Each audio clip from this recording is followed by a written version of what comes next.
Bonjour à tous. Notre dernière escale dans le Nord nous amène donc du côté de Lambersart. Alors en me proposant d'aller rencontrer notre invité du jour, il m'a confié que maintenant que ce dernier est retraité, il pourrait lui mettre autant de petits ponts qu'il le voudrait. Je parle bien entendu de notre chroniqueur aumônier du sport, Joël Thibaut. J'ai raison Joël ou pas? Difficilement, je pense encore, mais par contre, je peux vous dire que régulièrement, je le bats au squash et ça lui fait mal encore. On n'en parlera pas aujourd'hui, Ouais. mais ça, c'est ma petite fierté. Il faudrait vraiment qu'on en revienne sur ce match de squash là, parce que je pense vraiment que j'ai gagné, mais lui pense qu'il a gagné. Donc, Non, au non, non, final, arrête. Alors la réalité, c'est que celui que vous venez d'entendre, qui s'est intégré dans la partie, lui les petits ponts du LOSC à Marbella en passant par le FC Nantes, il a passé sa carrière à les éviter. Mais sympa comme il est, ce n'est pas maintenant qu'il va se mettre à tacler notre aumônier préféré. Bonjour David Dacibiade. Bonjour, bonjour. Comment ça va David? Ça fait plaisir en tout cas d'être avec vous. Merci de nous accueillir en tout cas chez toi pour ce nouvel épisode de Décrassage. Alors ensemble, on va passer un petit temps pour parler de toi, de ta carrière, de ta foi aussi et de ta vie d'aujourd'hui. Mais avant cela, parce que notre saison de décrassage nous lance, Joël et moi, dans un pèlerinage à la rencontre de sportifs comme toi. Nous lui avons associé le thème de Sueur sainte, ou comment l'adversité dans le sport peut modeler notre caractère. Et à ce sujet, on a une question rituelle, tu vas pas y échapper. Je te la pose, on commence par ça. Quel est le moment de ta carrière où tu en as le plus sué, le plus bavé, et comment tu as fait pour le surmonter? Alors, le moment où j'ai plus sué, on va dire que ça aurait été la période où j'ai été vraiment à l'apogée, on va dire, de ma carrière, au moment où j'ai pu être intégré en Ligue 1. Cette année-là, elle n'a pas été évidente. En même temps, ça a été la meilleure année de ma carrière, mais en même temps, ça a été une année où ça n'a pas été compliqué pour moi sur plusieurs points. Déjà, le fait que j'arrivais au FC Nantes, je revenais au FC Nantes parce que j'étais en Espagne à ce moment-là. Et j'étais à la base parti pour faire la pré-saison avec les jeunes. Et quelques jours avant la reprise avec les jeunes, là, c'est mon téléphone qui sonne et on me dit, bah voilà, viens David, la semaine, dans 2 jours, là, l'équipe professionnelle a besoin en fait d'un renfort pour aller en stage. Et là, je me dis, oh, stage avec les pros, c'est la première fois que ça m'arrive. Donc là, déjà, il y a quelque chose qui se passe chez moi. Et à ce moment-là, donc moi, j'arrive un petit peu sur la pointe des pieds. Et très rapidement, pendant le stage qui se passe bien, ça a été un moment donné où je me suis dit, ah ouais, il y a peut-être quelque chose à jouer cette saison, quoi. Et donc j'ai été intégré petit à petit dans l'effectif. Il y a même, justement, à la fin de la pré-saison, il y avait une opportunité pour moi de commencer titulaire avec le premier match de Ligue 1 contre le LOSC. Alors là, je me suis dit, ça aurait été un merveilleux clin d'œil, quoi. Mon club formateur, et du coup je commence directement par ce match-là. Mais au final, bon, ça l'a pas fait et j'ai pas été titulaire dès le début, mais en même temps, euh, à l'issue de cette pré-saison, c'est là où ça m'a vraiment lancé dans le bain. Et ce qui n'a pas été simple en fait durant cette saison, c'est que j'étais toujours un petit peu sur le qui-vive, à me dire il faut que je me donne à fond parce que on sait jamais s'il y a cette opportunité de. Donc c'est un petit peu là où c'était une saison assez compliquée. Donc c'était la saison où il y avait Claudio Ranieri. Et cette saison-là, elle a été voilà, d'une certaine manière glorieuse, mais en même temps, ça m'a demandé énormément de défis au niveau du mental.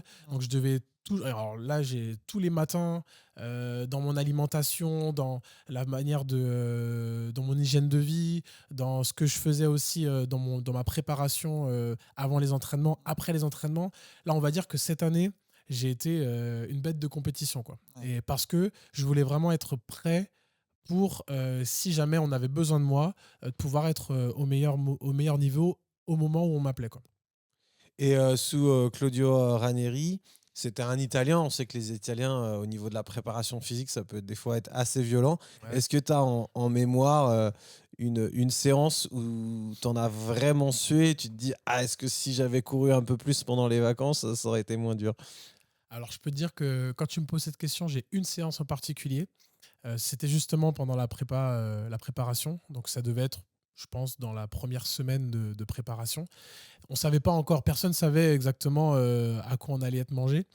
Et du coup, ils nous ont fait ces fameux 15-15. Mais tu vois, des 15-15, on sait en faire, sauf qu'ils savaient pas vraiment, ils n'avaient pas le niveau des gens.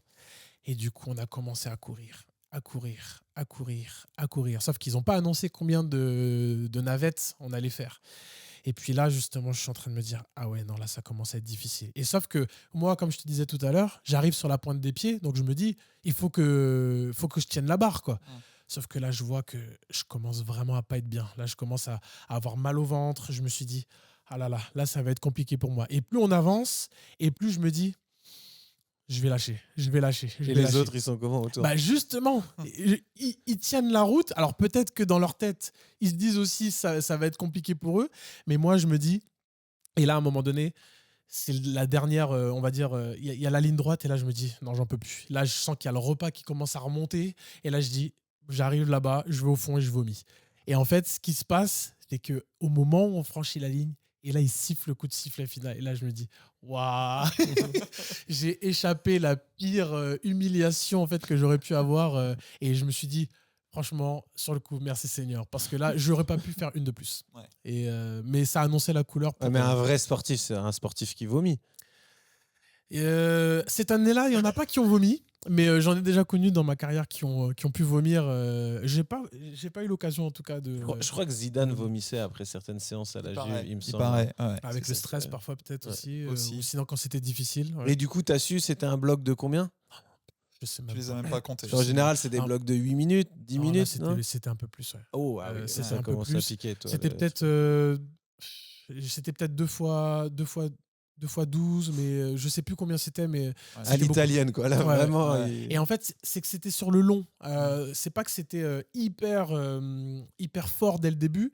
Au début, tu te dis ça peut aller, mais en fait, comme c'était long et que tu savais pas quand est-ce que ça allait finir, à un moment donné, ça commençait. Et puis bon, c'était au tout début. Et voilà, moi je m'étais préparé, mais peut-être pas assez, et sûrement pas assez pour pouvoir justement être à ce niveau-là, quoi. Et de toute cette sueur sainte sous Ranieri, quelle leçon de vie tu en as retiré pour le reste de ta carrière? Je me suis dit, faut toujours se tenir prêt. Faut toujours se tenir prêt parce que bah tu sais pas ce qui va se passer, et de se dire bah voilà, d'avoir une mentalité de sportif et de champion, et de se dire bah voilà, moi je veux peu importe ce qui va se passer, et peu importe là où on m'attendra, bah en tout cas je répondrai présent. Voilà, c'est un peu ça. Donc là, on était, pour resituer à ceux qui nous écoutent, hein, on était à l'été 2017. On va revenir quand même, si tu le veux bien, au fil de ton histoire pour comprendre comment tu en es arrivé là. Et bah déjà, commençons par le début. Le début de ton histoire, c'est Créteil, le 26 septembre 1991. C'est ça. là que tu es né. Parle-nous justement de ton enfance. Quel type d'enfant tu étais et puis à quoi ressemblait ton quotidien? Alors j'étais un enfant plutôt calme. Bon, là, je passe directement dans la période de 8, enfin ouais, 8-12 ans, on va Tu dire as des souvenirs, quoi. voilà, la préadolescence, puisque un petit peu avant, mes parents m'ont dit un petit peu comment j'étais vers la crèche, à l'école, mais bon, voilà, ça, c'était mon tempérament, je pense qu'il s'est vraiment mis en place plus dans la préadolescence. Donc j'étais quelqu'un de plus ou moins calme, qui faisait pas de bavure, qui voulait en tout cas être obéissant envers ses parents. Et donc voilà, j'étais quelqu'un qui était dans les clous. Et du coup, bah voilà, j'aimais bien aussi m'amuser avec mes potes, parce qu'on était en région parisienne, du coup à Créteil. Déjà à cette époque-là, bon, du coup le foot, j'ai commencé déjà à l'âge de 6 ans.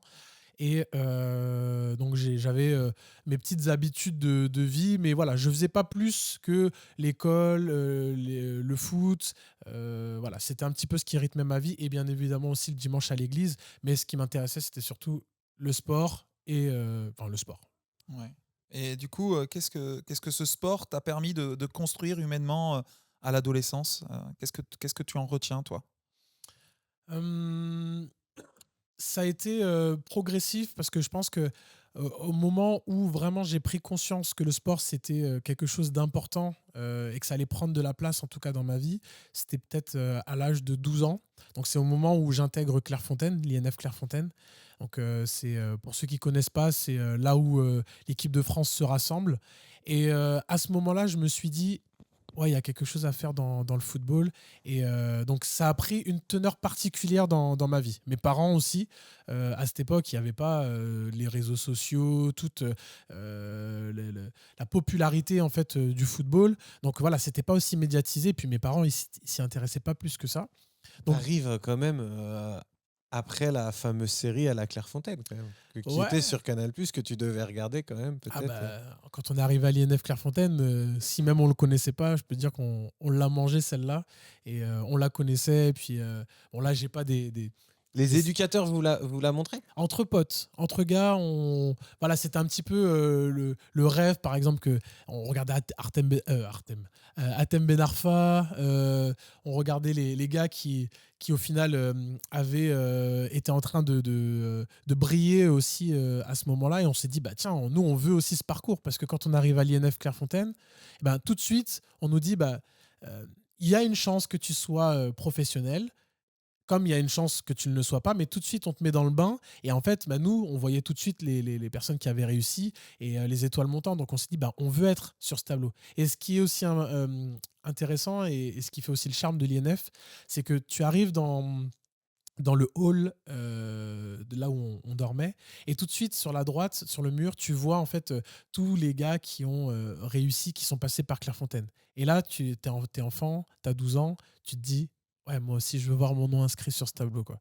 Et tout de suite, tu commences à rêver, quoi. Donc, c'est un petit peu là où ça a commencé à démarrer, en tout cas dans ma tête.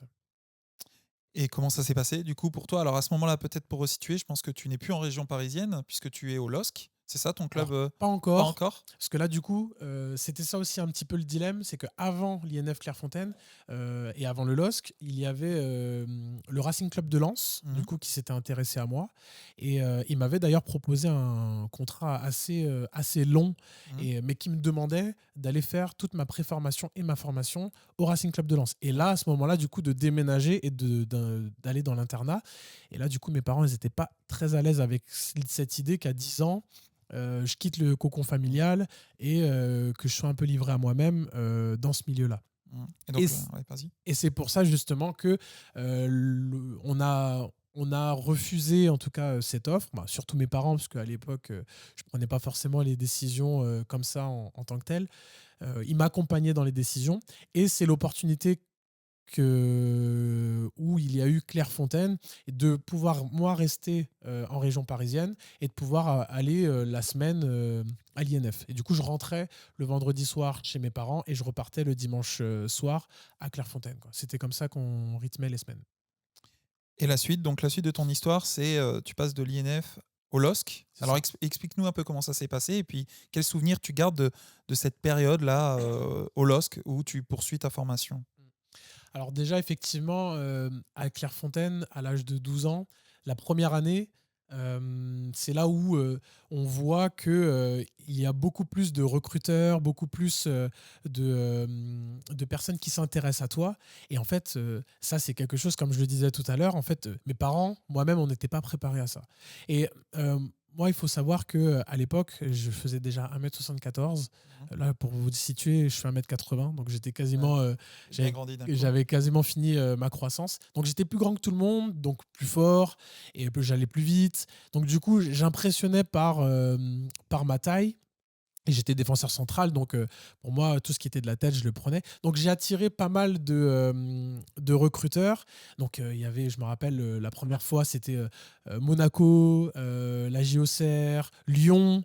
Il y avait, et allez, on n'avait pas à l'époque les agents. Donc c'était les recruteurs qui appelaient directement sur le téléphone, sur le 01 de mes parents. Et je me rappelle mon père qui me disait, non mais là, ça va pas être possible. On peut pas continuer comme ça éternellement. Enfin, chaque semaine, en fait, ils avaient des appels. Donc, ils se sont dit, bah, voilà, on va faire un choix dès la première année de se dire que à la fin de l'INF Clairefontaine, je choisis un club. Enfin, en tout cas, je vais dans un club directement. Parce que c'était ça, en fait, l'idée, c'est que tu vas à Clairefontaine et en fait, tu continues ta formation dans un club. Et du coup, dès la première année, on s'est positionné sur Lille. Parce que au final, Lille à l'époque avec Claude Puel qui faisait beaucoup jouer les jeunes et en plus ils étaient en train de créer tout un centre de formation Luchin aujourd'hui qui allait justement mettre tout en œuvre pour pouvoir pallier en même temps aux sportifs et aussi à l'éducation au niveau de l'école pour les enfants. Donc là, mes parents, ça les a réconfortés avec l'idée que voilà, il y a quelque chose de confortable pour leur enfant. Et du coup, voilà, on a signé. Puis moi, je me suis dit, au final, c'est génial, ils font jouer les jeunes, donc j'ai ma chance là-bas, quoi. Et donc tu arrives au LOSC, tu suis ton parcours, doucement mais sûrement, un parcours un peu, pas forcément classique, j'ai envie de dire, fait, j'imagine, d'espoir. Enfin, comme on dit, il y a beaucoup d'appelés mais peu d'élus. Comment ça se passe pour toi et quelle est la suite justement de ton histoire? Ce qui a été très particulier, c'est que je suis arrivé au LOSC justement avec ce statut de, de joueur qui vient issu de l'INF Clairefontaine. Alors tout de suite, on te met l'étiquette sur le front et c'est quelque chose de... Enfin voilà, on avait un salaire plus important que les autres. Donc du coup, tout de suite, on est surclassé. Enfin voilà, il y a une attente derrière tout ça. Et en plus de ça, pendant la préparation, moi, je réponds aux attentes. Et en fait, les dirigeants du club voient très bien en moi un potentiel pour, d'ici 2-3 ans, en fait, intégrer le groupe pro, quoi.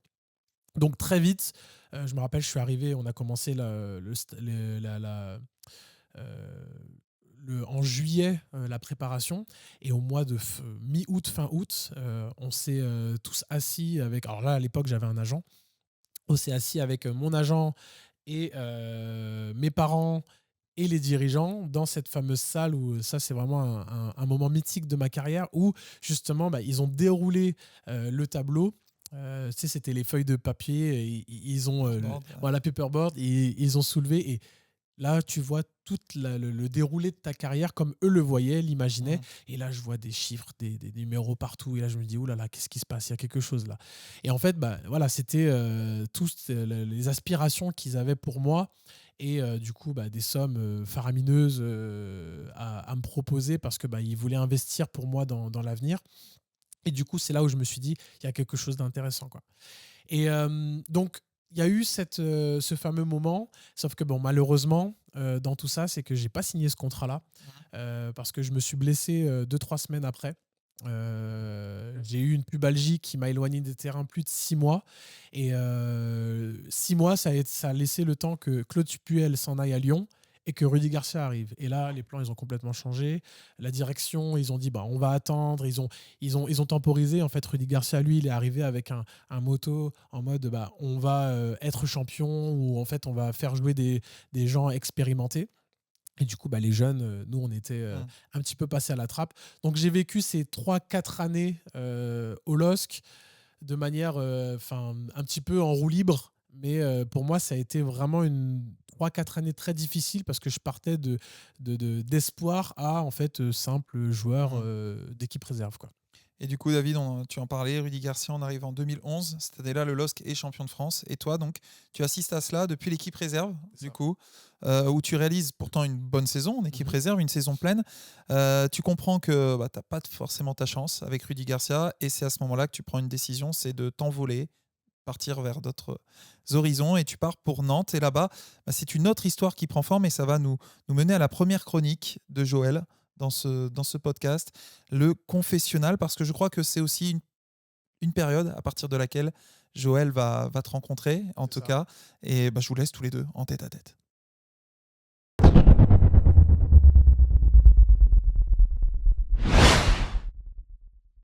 Merci Geoffrey. Oui, confessionnal particulier puisque j'ai le bonheur de connaître David depuis qu'il est tout jeune et on s'est connus avant que tu rentres à l'INF Clairefontaine. Donc ça nous rajeunit pas tous les deux. Et pour nos auditeurs qui ne le savent pas, je suis témoin de mariage de David. Donc voilà, là c'est le contrôle technique. Passage. Donc on va faire le point à vrai. Si Madame Alcibiade nous écoute, on lui fait des gros bisous.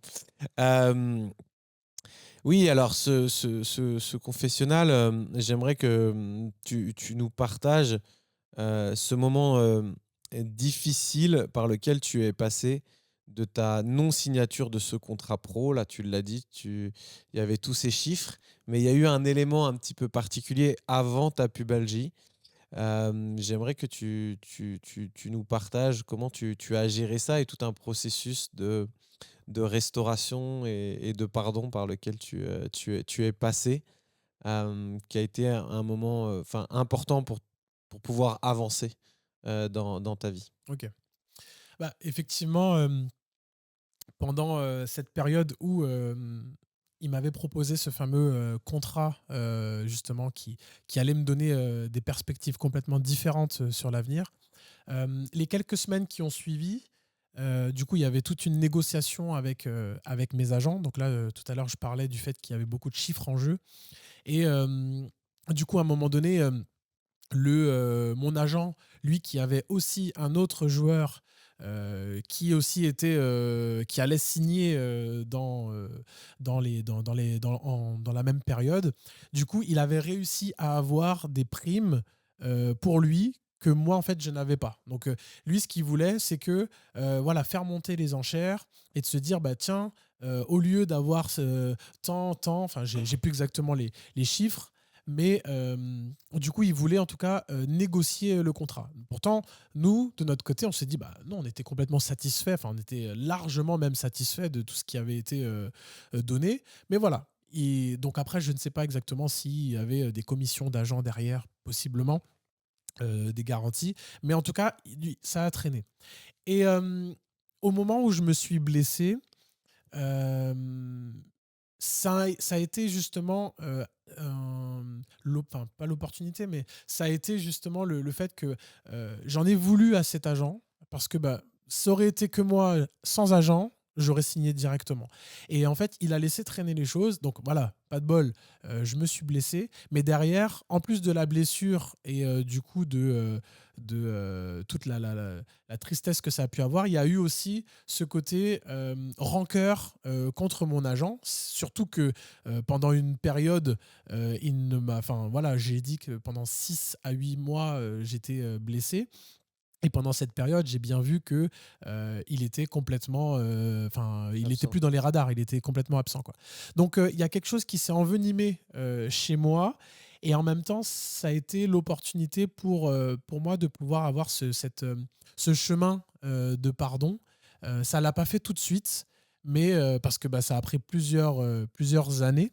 Mais c'est justement là où Joël a joué aussi un rôle parce que bon, c'est des choses qui, au final, quand tu mets pas vraiment le doigt dessus, tu sais pas vraiment ce qui se passe. Mais quand je pensais à lui ou que je parlais de lui, eh ben, il y avait toujours ces petites, cette rancœur ou ce quelque chose que je gardais en fait contre lui. Mais du coup, j'ai avancé dans ma vie et aussi surtout dans ma foi. J'ai grandi, j'ai mûri. Et un jour, j'ai eu l'occasion de le voir au FC Nantes. Donc ça, c'était peut-être 3 4 ans après.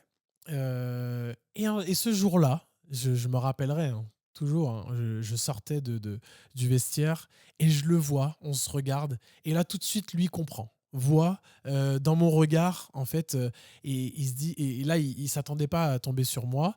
Euh, et là, tout de suite, je vois de la comment, quel adjectif je pourrais donner en tout cas, il s'est fait tout petit. Et en tout cas, c'est lui, il faisait amende honorable en fait envers moi. Et je suis venu le voir. Et après, je lui ai dit, tu sais, je t'en veux pas pour ce qui s'est passé et je t'ai pardonné. Et en fait, c'est comme si en fait lui m'avait remercié de ce de lui avoir pardonné. Je pense que lui-même était mal à l'aise quand il m'a vu de m'avoir fait vivre cet abandon en fait complet. Et en fait, peut-être lui, il est passé complètement à autre chose. Il sait pas exactement, il n'a pas mesuré en fait vraiment ce que moi ça m'a fait, parce que moi c'était toute ma carrière en fait qui a changé.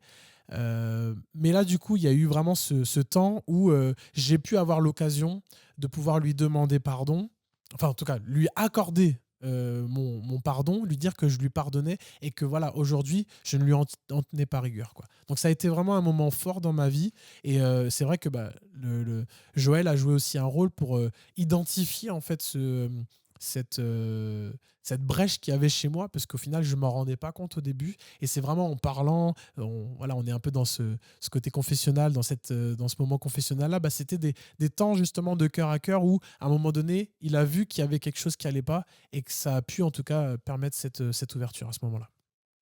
Et une autre question aussi dans ta carrière, j'ai eu l'occasion de voir que tu marchais à l'affect, à la confiance. Tu avais perdu cette confiance de Rudy Garcia. Tu as un peu vécu la même chose avec Der Zakarian. Ranieri était celui qui a manifesté le plus de confiance et de fidélité quelque part. Mais comment tu dirais que dans ta relation avec Dieu et l'amour de Dieu a été un réconfort pour te reconstruire face à cette confiance que tu avais perdue? Bah, effectivement, le fait que pendant toutes ces années, j'ai beaucoup mûri dans ma foi et du coup, bah, ça a été un vrai sujet, l'identité en Christ. Ça, c'est un sujet que tu as abordé dès le départ, quelque chose qui ne me parlait pas forcément. Mais au final, j'ai vu à quel point ça a été salvateur pour moi. Et aujourd'hui, avec le recul, je me dis, mais heureusement que tu as été là dans ma vie, heureusement que tu as pu m'emmener sur ce chemin en fait de m'ancrer en Christ, parce que bah, quand on voit que on a des coachs, des coéquipiers en fait qui ne te font pas confiance et si tu mets ton identité comme je le faisais dans le foot, dans le sport, eh ben en fait moi ce qui se passait c'est que euh, mais ma vie elle était complètement en dents de scie. Quand j'étais bon le week-end, bah, je commençais la semaine en étant fier, en étant content. Sauf que bah, quand je faisais un entraînement où j'étais pas bon, où j'ai l'impression que je valais rien, bah, tout d'un coup j'avais le moral dans les chaussettes. Et au moment où j'ai pu mettre ma confiance en Christ, c'est là où je me suis dit, bah, peu importe qu'on me donne la confiance ou pas, peu importe que je gagne, que je perde, en fait, je connais ma valeur, je sais en fait sur qui je suis fondé, et en fait, c'est là où mon identité, elle était plus remise en cause, quoi. Et donc, j'étais content d'avoir la confiance de Ranieri, et voilà, je l'aurais pas eu, bah, ça aurait pas changé ma vie, ça aurait changé peut-être ma saison, mais c'est là où justement j'ai vu que peu importe ce qui se passait, j'étais ancré en fait sur dans mon identité en Christ. Et donc voilà, c'est là où j'ai vu que j'ai beaucoup mûri à ce niveau-là. Ok. Merci. Le temps de confessionnal va un peu s'inverser, ou en tout cas, on donne l'opportunité à l'invité de poser une question de son choix à l'aumônier, peut-être une question sur le lien entre le sport et la foi, quelque chose qui le travaille dans sa carrière ou qui l'a travaillé et qui pourrait aider d'autres personnes à pouvoir obtenir une réponse. Donc voilà, c'est à toi de poser une question maintenant. Très bien, donc les rôles s'inversent. Euh, alors, j'ai une question assez. Je sais que tu es quelqu'un de profond, donc je vais, euh, je vais te poser une question un petit peu plus profonde. Tu sais, voilà, avec le recul aujourd'hui que j'ai sur ma carrière, sur la manière aussi dont tu m'as accompagné, dont tu nous as accompagnés, parce qu'on faisait aussi pas mal de sessions avec plusieurs gars. Et c'est là où je me dis, avec le recul, Joe, il mettait énormément de travail, énormément de temps en fait pour nous. Et aujourd'hui, en fait, je me dis, ma question c'est qu'est-ce qui aujourd'hui te tient en tant qu'aumônier sportif quand nous-mêmes, quand on est sportif, on peut être ingrat, parce que je l'ai été ingrat. Tu sais, quand il préparait pendant des heures des messages qui étaient d'ailleurs excellents parce qu'il nous mâchait en fait la parole, il arrivait en fait à transparaître, Transposé. à transposer pardon, la parole et pour que ça puisse aussi nous parler, il mettait dans le contexte du foot. Et je me dis, bah, ça lui demande beaucoup de travail et nous parfois on venait complètement en retard ou on restait genre 30 minutes et en fait on bâclait en fait complètement son travail. Et je me dis, aujourd'hui, toi qui as 4 enfants, qui a un rythme de vie quand même assez important. Qu'est-ce qui te tient aujourd'hui pour continuer à investir autant dans les sportifs et dans l'aumônerie aujourd'hui? Merci pour ta question touchante aussi.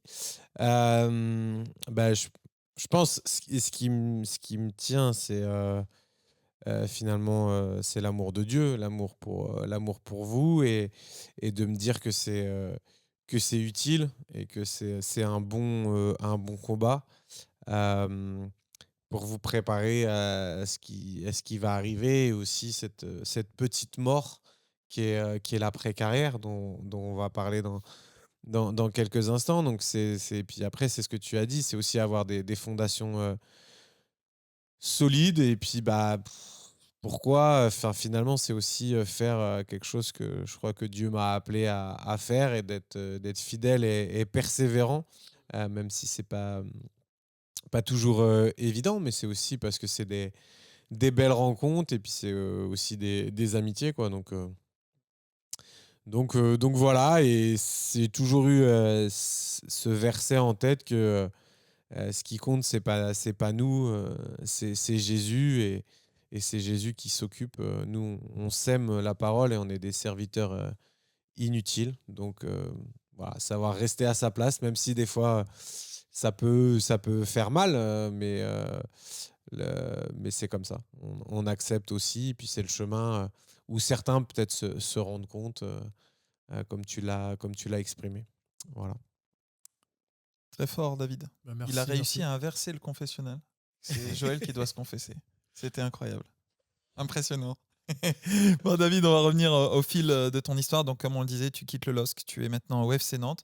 Tu nous as parlé en tout début, dans la rubrique sur Sainte, de cette fameuse saison avec le coach Ranieri 2017-2018. Mais ce que l'on oublie, ou ce qu'il ne faudrait pas oublier, c'est qu'avant ça, tu as eu aussi quelques années où ça n'a pas été simple aussi au FC Nantes, Ouais. où tu as dû te faire ta place. Il y a même eu, j'ai vu, donc au milieu de ton passage, tu es parti en Espagne à un moment donné, à Ouais. Marbella. Moi, ça m'interpelle. Pourquoi ce choix? Qu'est-ce qui t'a motivé à l'époque?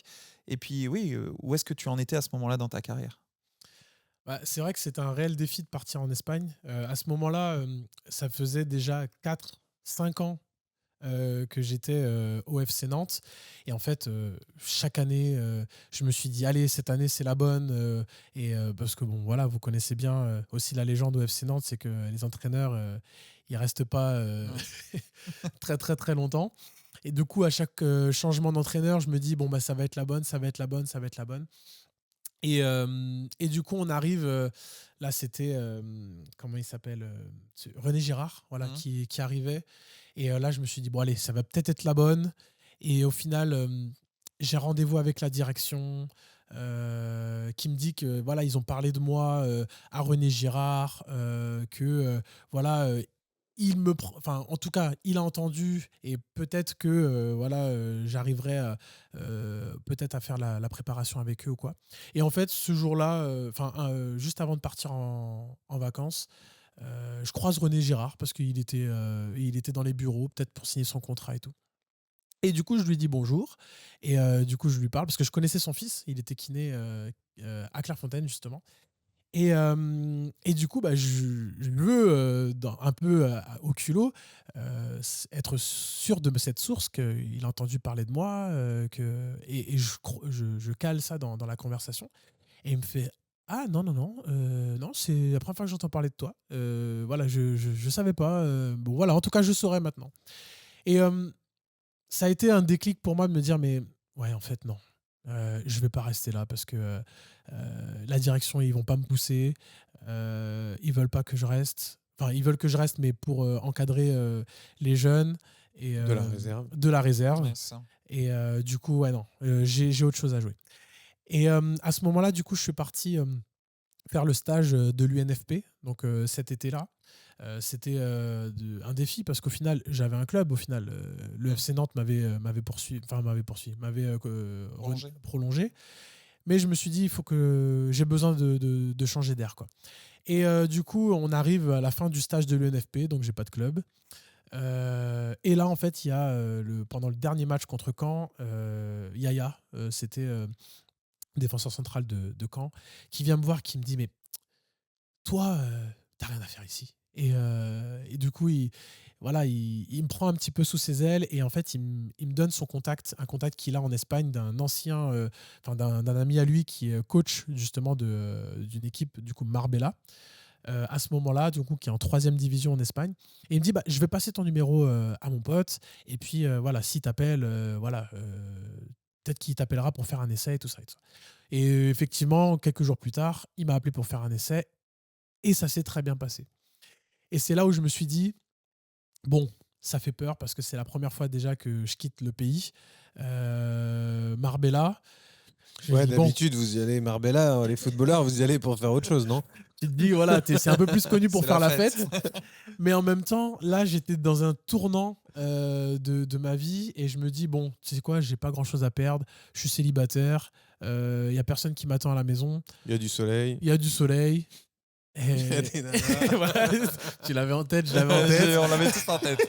Il y avait la Mais plage, là, il y avait tu la dis non, plage. Mais là, je me sérieux, dis, bon voilà, j'étais sérieux, j'étais parti pour une aventure, quoi. Et franchement, ça a été une bonne décision parce que sur le coup, je l'ai vraiment bien vécu. Donc j'ai signé assez vite mon contrat là-bas parce que le test s'est bien passé. Et donc l'année s'est pas bien passée en tant que telle sportivement parce que même je me suis blessé au niveau du bras. Marbella ne m'a pas prolongé. Et du coup, j'ai été en 4e division. J'ai été prêté en 4e division dans le fin fond de l'Andalousie. Ouais, sacré magouille parce que tu étais sous contrat sous une année. Ils ont voulu casser le contrat. Ouais, parce qu'en Espagne, en fait, c'est pas réglementé comme en France. T'es pas protégé comme en France. Ils peuvent casser ton contrat à tout moment. Et c'est là où j'ai appris ça. Il y a des petites clauses en Espagne qu'on ne connaît pas. Et donc, j'ai vu un petit peu l'envers du décor. Mais en même temps, ça a été une aventure humaine extraordinaire. J'ai rencontré même dans le sud de l'Andalousie, comme ils appelaient les pueblos. C'était un petit pueblo où il n'y avait pas grand monde, mais des mecs vraiment formidables.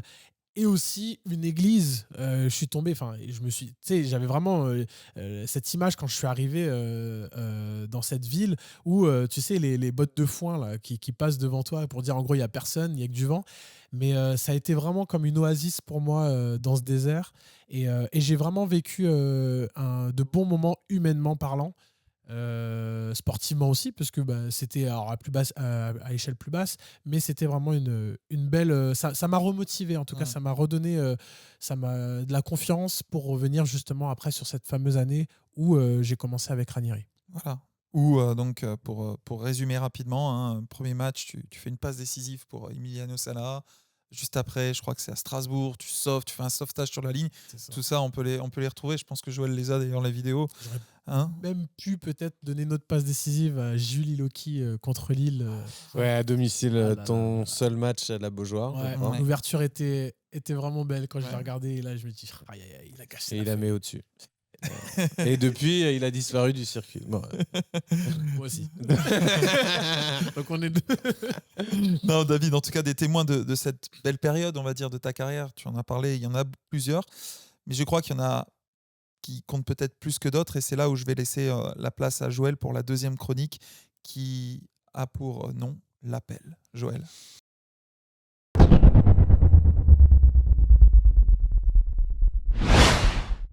Alors, c'est un petit peu particulier cet appel. Voilà, normalement, dans cette chronique, on invite quelqu'un de l'entourage qui a connu pendant la carrière et qui donne un petit mot. Alors, j'avais pensé et tu pourras en parler, mais à ton collègue du FC Nantes en réserve, Jérémy, Mais je pense que tu pourras en parler. Mais moi, j'avais une question. Alors, je vais être cet ami qui fait l'appel après le confessionnal intense qu'on a eu. Euh, mais ce milieu du foot, aujourd'hui, tu n'es plus dedans. Tu as décidé de t'y retirer complètement depuis plus de 2 ans. Euh, Quelles sont les vraies amitiés qui te restent? Je sais que j'étais là à ton mariage, plusieurs joueurs professionnels étaient invités et finalement, c'est vraiment ceux avec qui tu étais à Clairefontaine. Il y en a deux que j'avais en tête, mais j'ai l'impression qu'il y a beaucoup d'amitiés éphémères et qui ne durent pas forcément, sauf celles qui ont commencé des fois très, très tôt, ou comme voilà, Jérémy euh, au FC Nantes. Qu'est-ce que tu peux nous dire de ce qui te reste d'amitié et de relations du monde du foot, de toutes ces années que tu as consacrées? Bah, c'est vrai que le, le monde du foot, c'est un peu à deux échelles. C'est-à-dire que tu vis quelque chose de hyper intense pendant une saison. Parfois, tu vas même jusqu'à vivre des saisons où tu dois te sauver à la dernière minute. Et en fait, franchement, ça galvanise et ça unifie une équipe. Et en même temps, du coup, dans ces amitiés-là, enfin, dans cette unité-là, c'est pas suffisant pour pouvoir justement construire des amitiés solides et fortes qui justement continuent à perdurer dans le temps. Et tu parlais justement de Jérémy tout à l'heure. Jérémy Le Sourne, c'est l'un des seuls aujourd'hui avec qui j'ai contact. Tu vois, encore aujourd'hui, on s'est envoyé des textos et il vient une à deux fois par an à la maison. Et c'est là où c'est pas évident le monde du foot parce que bah, tu crées des amitiés, bien évidemment qu'en dehors du terrain, on va au resto avec des mecs, avec des potes. Et déjà là, tu fais le tri. Parce que comme tu parlais tout à l'heure du mariage, il n'y en avait pas 20 qui étaient invités à mon mariage. Il y en avait peut-être 4-5. 4-5 qui aujourd'hui, si je les verrais, en fait, ça se passerait très bien. Mais on n'a pas gardé contact, on s'écrit pas, on se tient pas au courant. Alors oui, on se suit sur les réseaux sociaux, mais les réseaux sociaux, en fait, c'est quelque chose de tellement éphémère, tellement c'est pas la réalité. Et c'est là où en fait vraiment l'une des seules personnes avec qui j'ai gardé le contact, ça a été Jérémy. Donc c'est effectivement quelqu'un avec qui dès mon arrivée au FC Nantes, alors ça n'a pas tout de suite pris entre nous dans nos relations, mais ensuite après c'est une amitié forte qui s'est qui s'est mis en place et aujourd'hui ben en fait voilà c'est ma femme connaît en fait sa femme et on aime les voir notre fille de 2 ans et demi justement on avait été les voir justement et eux ils ont un enfant qui est un petit peu plus grand mais voilà il y a cette connexion déjà même dans nos familles au-delà même du fait qu'on est amis tous les deux et mais aujourd'hui c'est là où c'est pas évident c'est que bah, le foot, ça ramène beaucoup d'émotions. Tu vis des choses très fortes avec les gars, mais c'est pas suffisant pour perdurer dans le temps, quoi. Donc voilà. Merci David pour cette réponse. Une autre question. Donc tu as quitté le monde professionnel pour aller dans le monde semi-pro à Saint-Malo en National 2. Puis après, tu es parti sur un projet régional avec une idée de montée en National avec Grande-Sainte. Puis tu as décidé de raccrocher les crampons. Tu étais déjà venu témoigner dans Décrassage sur ta nouvelle vie autour de la parentalité. Et puis maintenant, aujourd'hui, bah, les auditeurs ne le savent peut-être pas, mais tu travailles à Ikea. Alors comment on gère ça de passer de stade plein à la Beaujoire à travailler à Ikea? Et est-ce que tu as réussi à faire des transferts de ce que tu as appris dans le travail d'équipe, l'unité et dans ce que tu fais aujourd'hui? Est-ce qu'il y a des choses qui te servent dans ton quotidien, dans cette saison de ta vie où tu travailles à Ikea? Bah, c'est clair que déjà, ce passage, ce gap, il peut être vraiment très grand de se dire que voilà, tu es devant 40 000 personnes à la Beaujoire, tu gères le stress tranquillement. Enfin, tranquillement, il y a quand même de l'émotion, mais tu es dans ton élément, donc le stress, tu connais. et que tu passes dans un monde, en fait, le monde du travail, un monde en fait que tu ne connais pas du tout, tu connais pas les codes. Et là, pour le coup, je suis pas allé dans. J'ai pris vraiment le travail en plus de nuit. Qui te demande aussi des ressources. Jamais je m'étais levé à 4 heures du matin comme ça pour aller travailler. Et Ouais, le footballeur se couche plus tôt à 4 heures du matin, des fois. ça m'est arrivé. Ça m'est arrivé. Mais du coup, ouais, ça a été un sacré pas. Et surtout que voilà, je suis arrivé à Ikea et tu vois, j'y repensé il n'y a pas très longtemps. C'est pas évident, mine de rien, parce que quand tu es footballeur, t'as quand même une culture de la gloire. Les gens, ils sont là, les 40 000 personnes, pour regarder les 22 acteurs. Et en fait, quand tu marques, tu fais un truc, tu célèbres, les gens, tous les yeux sont rivés sur toi, quoi. Donc il y a quand même quelque chose qui nourrit Ton ego. ton ego. Et tout à l'heure, tu vois, on parlait d'identité. Et mine de rien, quand ton identité, elle n'est pas vraiment, elle est pas vraiment claire, elle n'est pas affermie, en fait, c'est quelque chose. Dans ces moments-là, ça te galvanise. Mais alors là, je peux vous dire que, tu vois, quand je suis à Ikea et que je suis dans un contexte où je maîtrise rien, je maîtrise rien. Je maîtrise pas comme je maîtrise dans le football, que parfois je fais des erreurs et qu'en fait, les gens peuvent me juger ou en tout cas me regarder en mode ah, t'es pas capable, ah, tu sais pas faire ceci. Et en fait, parfois, j'ai cette petite voix au fond de moi qui me dit mais en fait, tu sais pas qui je suis. Euh, j'ai joué devant 40 000 personnes et tu vois, c'est comme si je voulais réaffirmer mon identité, mais c'est un truc un peu perverse. Mais c'est là où je me suis dit waouh, même en ayant une identité quand même ancrée, je me dis je suis parfois à la limite entre ce côté où j'ai besoin de me réaffirmer dans quelque chose où parfois voilà, c'est compliqué parce que c'est un monde qu'on ne connaît pas. Et là, Ikea, c'est une saison de ta vie, c'est une opportunité. Je sais que tu as la fibre entrepreneur. Tu es sur un projet qui te tient à cœur autour de la parentalité. Tu travailles ce projet à côté. Est-ce que tu peux nous en dire plus et où tu en es avant qu'on passe à notre avant-dernière chronique, mais avec Jo qui attend avec impatience. Ouais, carrément. Déjà, l'idée de partir chez Ikea, c'était aussi l'idée de trouver un travail qui nous permette, avec ma femme, de pouvoir avoir un bon équilibre de vie en tant que, moi déjà, que j'aille chercher les enfants aussi à la crèche, chez la nounou, parce que ma femme, elle est médecin et du coup, elle a des horaires parfois qui lui demandent de finir un peu plus tard. Donc voilà, que moi, je puisse être libéré à ce niveau-là, qu'on puisse avoir une ressource financière, parce que bon, oui, j'ai été professionnel, mais professionnel, ça ne veut pas forcément dire qu'on a tous le salaire à Kylian Mbappé. T'as raté malheureusement ce gros contrat. Et j'ai raté ce gros contrat. Te mettre à l'abri. Donc, il te le rappelle comme ça, tout va bien. Non, mais d'où la guérison et la restauration, parce que ça peut te rester en travers la gorge quand on te propose un 40 000 par mois à 16, 17 ans et que tu repars avec zéro, quoi, quasiment. Tu repars avec moins et aujourd'hui, la réalité des comptes, c'est que il faut travailler Ikea. Mais en tout cas, ça me donne aussi l'opportunité, Ikea, avec ces horaires-là, de pouvoir travailler sur ce projet justement de la parentalité. Ce projet qui va s'appeler La Cahute Lilloise, donc un projet qui va accompagner les jeunes parents, les familles dans la période du postpartum. Donc le postpartum, c'est la période juste après l'arrivée de l'enfant. Mais ça va être un projet qui va accompagner les familles non pas seulement après, mais aussi qui va les préparer à vivre en fait l'arrivée qui peut être un raz-de-marée, l'arrivée en fait de l'enfant. Donc du coup là en ce moment le projet s'est un petit peu plus affiné. Donc moi à mon niveau je vais avoir comme casquette la casquette d'accompagnement d'accompagnant parental.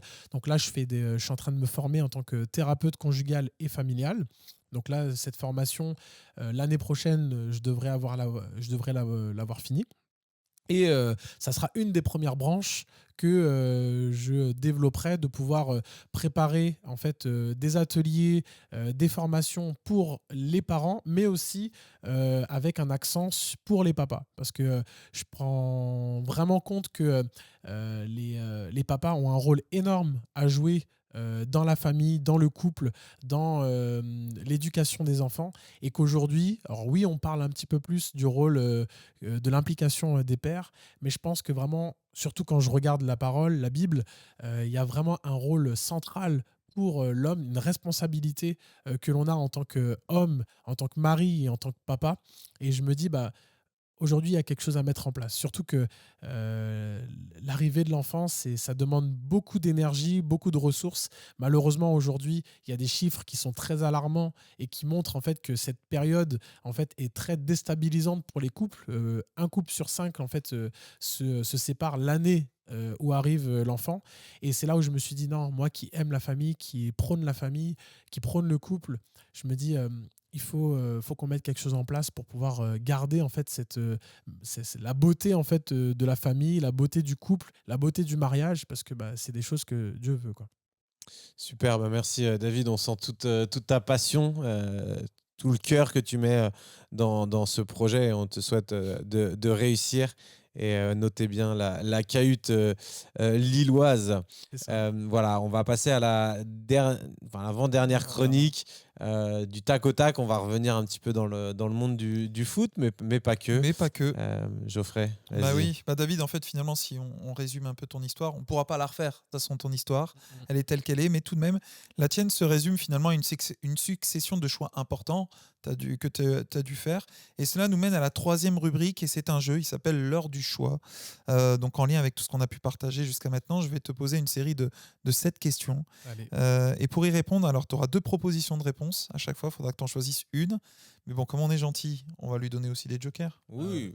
Bah oui, Quand des je, jokers. regarde, quand je regarde ces exercices, je me dis ça ne doit pas être évident. Mais il y a des petits jokers parfois qui sont lancés. Et ça passe. Et il y aura même une question bonus de l'aumônier. Ah, alors là, punaise. tu en auras même une huitième. Tu vois, Ah, t'as l'avantage. ouais. Alors, le premier joker, c'est le 1-2. Si tu veux pas répondre à une des questions ou que les 2 réponses te vont, bah, tu peux l'utiliser, ce joker. Et puis, le deuxième joker, ce sera le VAR. Tu pourras justifier une de tes réponses parce que l'objectif, c'est de répondre au tac au tac. Ok ? On y va ? Première question.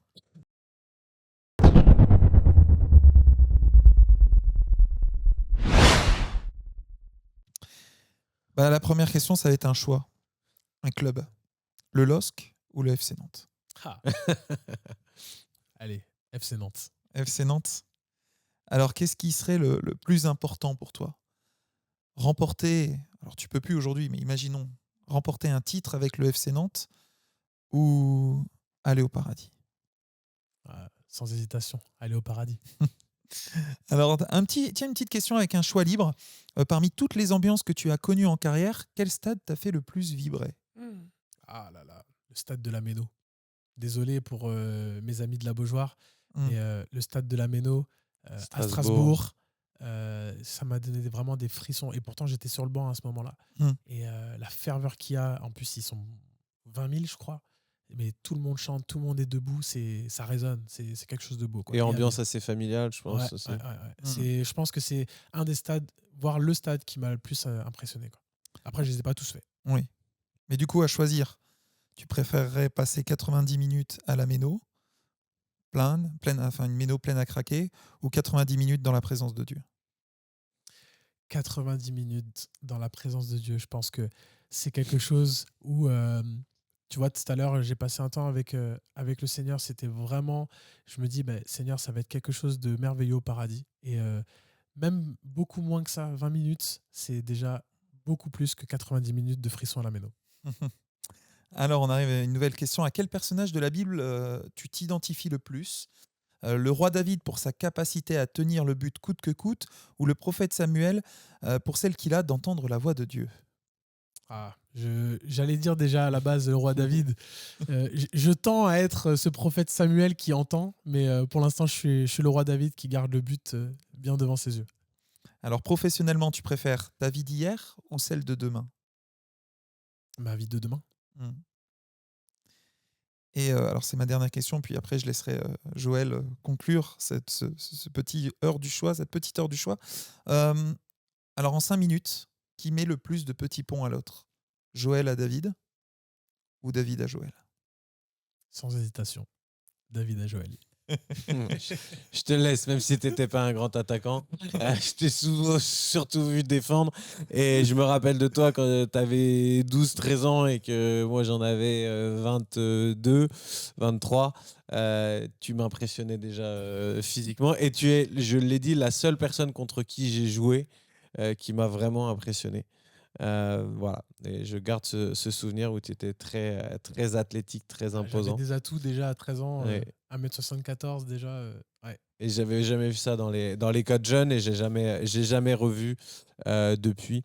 Donc voilà. Ma dernière question pour toi, elle est quand même assez existentielle de la part d'un aumônier et ça valait le coup de la poser. Ikea ou Alinea? Joker? Pour la déco chez toi, tu choisis Non, quoi? mais on va dire que je prendrais les deux. Parce que je prends mon petit Joker des 1-2. Ah, voilà. Ikea, il y a du bon chez Ikea. J'ai pas mal de Ikea à la maison, justement. Là, on a fait pas mal de meubles, de rangement, de dressing. Alinea, plus sur le côté déco. C'est là où je pense que parfois Ikea pourrait en tout cas mettre la barre un petit peu plus haute. Mais voilà, je prendrais les deux. Okay. Merci. On va toucher à notre fin. Moi, j'aimerais bien quand même sur la première question que tu utilises ton deuxième joker, la VAR, que tu nous expliques pourquoi tu as dit le FC Nantes. Alors que tu vis à Lille. Bah, tu vois, j'aurais pu très bien dire Lille aussi, parce que Lille, en ce moment en plus, avec ce qu'ils font, les prouesses de la Ligue des Champions, voilà, en ce moment, enfin voilà, c'est quelque chose de merveilleux. Mais en même temps, toutes mes années que j'ai eues à Nantes, je pense qu'il y a quelque chose qui reste dans le cœur, même s'il y a eu du bon et du moins bon. J'ai eu ma première année professionnelle là-bas. J'ai vécu de belles rencontres, mine de rien, même si tout n'a pas été, tout n'est pas resté. Et je pense que c'est là où où j'ai grandi, c'est là où je me suis nourri. On va dire c'est pour ça que Puis les premiers matchs pro, quoi. les premiers matchs pro, ça je les oublierai jamais. Aujourd'hui, tu vois, j'ai ma fille, j'ai mon fils. Bah, tu vois, mon fils, alors ma fille aussi, hein, quand ils vont grandir, on va regarder YouTube et je vais dire, hey, les enfants, venez voir papa, ce qu'il faisait. Il y a ce côté fierté, tu vois, où ça a commencé là. Alors, ça n'a pas commencé, le football n'a pas commencé là-bas, mais on va dire mes années professionnelles, oui, et l'apogée de ma carrière là-bas aussi. Donc, c'est pour ça, FC Nantes. Bien, et écoute David, notre podcast touche presque à sa fin et on a l'habitude de le conclure avec une ultime chronique menée par Joël. Et cette chronique, elle s'appelle Le fait d'actualité. Joël, je te laisse la présenter à David.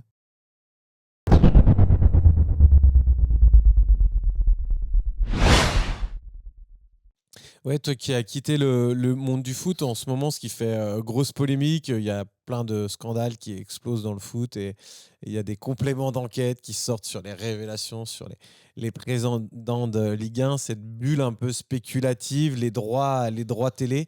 On ne sait plus trop où on peut regarder la Ligue 1, c'est compliqué.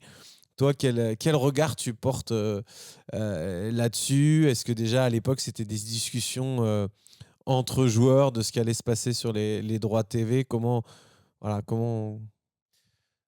Tu vois, à l'époque, on n'était même pas encore à ça. On voyait très bien qu'il y avait des lobbies à ce niveau-là. Mais après, voilà, j'étais au FC Nantes. Dans le vestiaire pro, on va dire que c'était pas un club assez prestigieux, par exemple, là où, comme le PSG, Marseille, Lyon, où ça aurait pu en fait se poser comme question, parce que eux, de jouer le dimanche et le samedi, bah voilà, c'était une grosse problématique au niveau des droits TV et tout ça. Je pense que il y a le foot, bah, c'est sûr que ça. Aujourd'hui, c'est pour ça que j'ai pris beaucoup de recul avec ce milieu-là. J'aimais être sur le terrain, j'aimais vivre ces émotions sur le terrain, mais tout l'en dehors. C'est là où je me suis dit j'ai pris beaucoup de recul sur ça, parce que aujourd'hui c'est le monde de la gloire, c'est le monde de l'argent, c'est le monde de la puissance, c'est très c'est aujourd'hui, on sait même plus où donner de la tête. Donc voilà, j'ai pas forcément voulu continuer à regarder le football parce que déjà voilà, je savais même pas sur quelle chaîne regarder. Et quand tu regardes aujourd'hui tout l'argent en fait qui est généré, enfin tout le lobby derrière ça, je me dis ça me donne pas forcément envie de continuer à dépenser de l'argent pour regarder, quoi. Bien, on termine toujours, David, avec cette question. Qu'est-ce qu'on peut te souhaiter dans les mois à venir? Et puis, si tu avais un sujet de prière, ça serait lequel? Alors, ce qu'on peut me souhaiter et le sujet de prière. Donc, je pense qu'on pourrait lier les deux. Ce serait que mes projets prennent forme, parce que tout à l'heure, tu vois, j'aurais pu même aller plus loin, développer ma réponse quand j'ai dit que les projets à venir professionnels sont les meilleurs. C'est que ce que j'ai vécu dans le football, c'est génial, c'est beau, mais ce que je vais faire et ce que je vais vivre demain, c'est le plus important.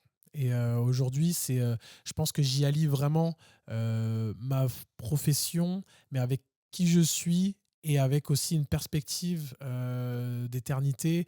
Et tout à l'heure, tu parlais de l'éternité. Je pense qu'il y aura une partie d'éternité et il y aura des valeurs du royaume dans ce projet. Et c'est pour ça que qu'on puisse prier aussi, que vous puissiez prier aussi que ce projet puisse être à la gloire de Dieu, et que aussi dans notre famille, parce que on va toucher aux familles, que notre famille puisse continuer à être un exemple aussi pour les autres autour, et qu'on puisse rester toujours unis et forts, parce que c'est ça aussi, c'est une course et on veut la finir en beauté. Super, merci David. Et petite dernière question, à quand remonte ton dernier soccer? Ah là là, faut que j'y remédie là.